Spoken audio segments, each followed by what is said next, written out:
नमस्कार, धारा क्लासेस में आप सभी बच्चों का स्वागत है। बच्चों, आज हम पढ़ेंगे भ्रांतिमान अलंकार।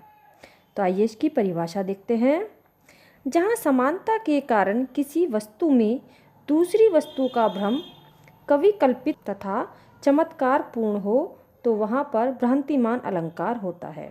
जैसे राधा के मुख को चंद्रमा समझकर चकोर चले आ रहे हैं। अब इसमें भ्रम क्या हो रहा है कि राधा का मुख ऐसा लग रहा है जैसे चंद्रमा है और चंद्रमा को समझकर चकोर चले आ रहे हैं। तो यहाँ पर मुख और चंद्रमा में समानता होने के कारण चकोर ने मुख को चंद्रमा समझ लिया है, अतः यहाँ भ्रांतिमान अलंकार है। हम इसमें एक परिभाषा और लिख सकते हैं कि जब उपमेय को भ्रम के कारण उपमान समझ लिया जाता है तब वहाँ भ्रांतिमान अलंकार होता है। दूसरे शब्दों में हम कह सकते हैं कि इस अलंकार में उपमेय में उपमान का धोखा हो जाता है। जैसे अभी हमने जो आपको पंक्तियाँ बताई हैं कि राधा के मुख को चंद्रमा समझकर चकोर चले आ रहे हैं, तो इसमें राधा का जो मुख है वो क्या है? उपमेय, और चंद्रमा उपमान। तो उपमेय को उपमान समझ लिया है, जो चकोर है उन्हें भ्रम हुआ है, राधा के मुख को उन्होंने चंद्रमा समझ लिया, इसलिए यहाँ पर भ्रांतिमान अलंकार है। आइए एक उदाहरण और देखते हैं।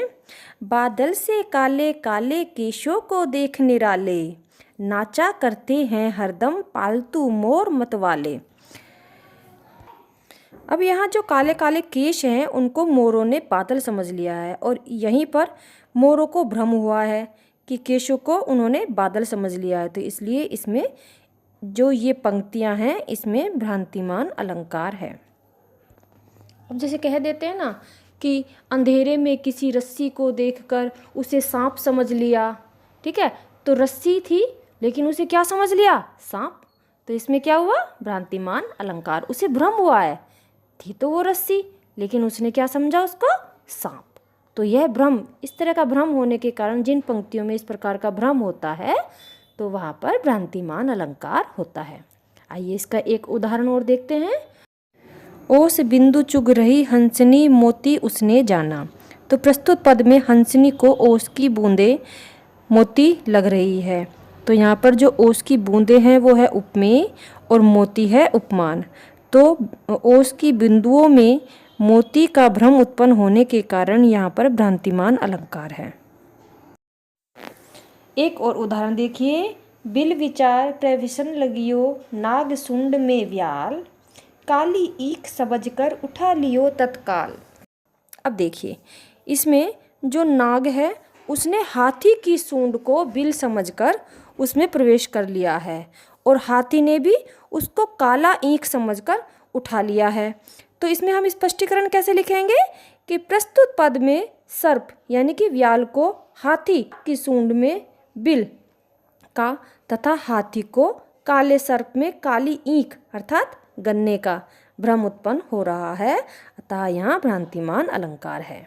ठीक है, जो सांप है उसको तो हाथी की सूंड में बिल दिखाई दे रहा है और जो हाथी है उसको वो काला सांप काला गन्ना दिखाई दे रहा है। तो यहाँ दोनों को भ्रम हुआ है, तो इसलिए यहाँ पर भ्रांतिमान अलंकार है। एक उदाहरण देखिए। किन शुका कलिका जानकर अली गिरता शुक चोंच पर, शुक मुख में धरता उसे जामुन का फल समझकर। मैं आपको इसकी हिंदी बताती हूँ कि जो भंवरा है वो कली समझकर तोते की चोंच पर गिरता है, क्योंकि जो तोते की जो चोंच होती है वो लाल होती है और ऐसा लगता है जैसे कमल की, जैसे किसी फूल की कोई पंखुड़ी हो, है ना। तो जो भंवरा होता है वो तोते की चोंच पर गिरता है, लेकिन जो तोता होता है वो उसे एक जामुन का फल समझकर खा जाता है। ठीक है, तो इसका स्पष्टीकरण हम कैसे लिखेंगे कि इस पद में भ्रमर को तोते की लाल चोंच में पलाश के पुष्प का तथा तोते को भ्रमर में जामुन के फल का भ्रम उत्पन्न हो रहा है। दोनों को हो रहा है, देखो भंवरे को भी हो रहा है और तोते को भी हो रहा है। भंवरे को हुआ कि यह कोई फूल की पंखुड़ी है और तोते को हुआ कि यह जामुन का कोई फल है। तो इसलिए दोनों को भ्रम उत्पन्न हुआ है, तो इसलिए यहाँ पर इन पंक्तियों में भ्रांतिमान अलंकार है।